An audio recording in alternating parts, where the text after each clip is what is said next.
Mitsubishi Lancer hotdog ito or itlog. 4G13 ang makina. So kung pansinin niyo yung under niya, pagdating pa lang, pagdating naririnig ko na hindi maganda yung para siyang tunog misfiring eh.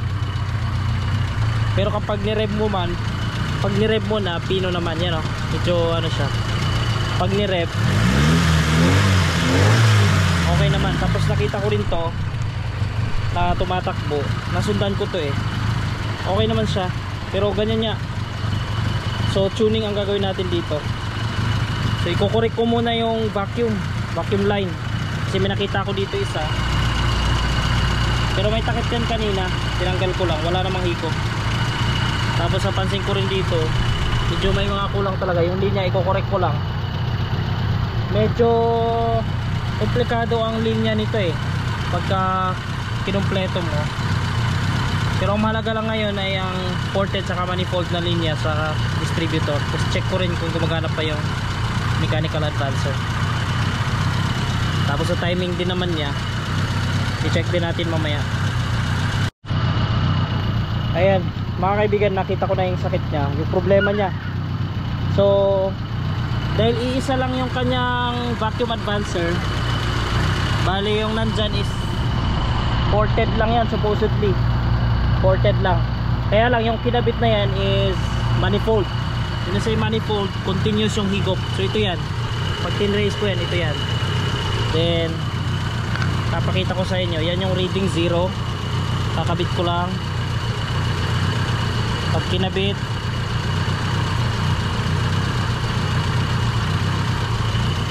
yan o, yan nakakabit yan. So nakakabit din doon, may reading siya. Yan, okay. So ang gagawin ko, ililipat ko yan ported yung paggaganahin ko.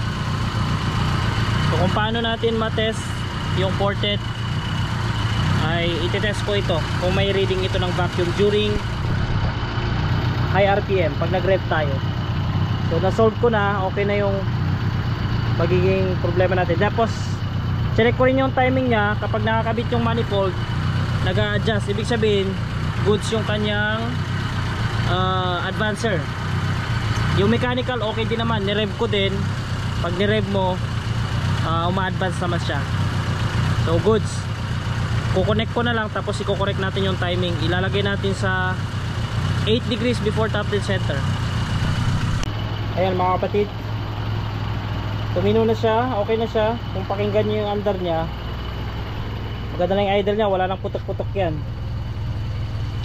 Medyo natagalan ako sa pag-troubleshoot at hinanap ko yung vacuum leak. Nakita ko yung vacuum leak sa pinakalikod nya. Dalawang port na bukas at continuous yung hiccup at tinakpan ko yun. Ganun lang ako mag troubleshoot ng mga palyado na under.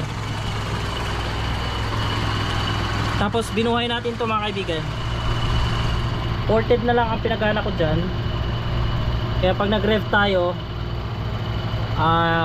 nag-advance na siya. Maliban sa advancing ng mechanical, goods pa yung mechanical nito at saka yung ported, yun lang ang gana dyan. Kasi isang port lang yung sa vacuum advancer niya. Yung tinutukoy ko kanina mga kaibigan na port na singaw, ito yun. Yung hose na yan, dalawa yan eh. Pinagsalubong ko lang kasi parehas po yan na tawag ito, na manifold vacuum, kasi may higop siya during idle. Matatawag nating manifold vacuum kapag during idle may higop or may vacuum, tapos pag nag-rev ka mawawala. Ang tawag doon is manifold vacuum. Ported vacuum, yung meron lang siyang vacuum during high RPM. Yung pag nag-rev ka magkaroon ng vacuum, yun yung ported vacuum. So yun lang naman, no? Lancer, Mitsubishi Lancer 4G13 engine.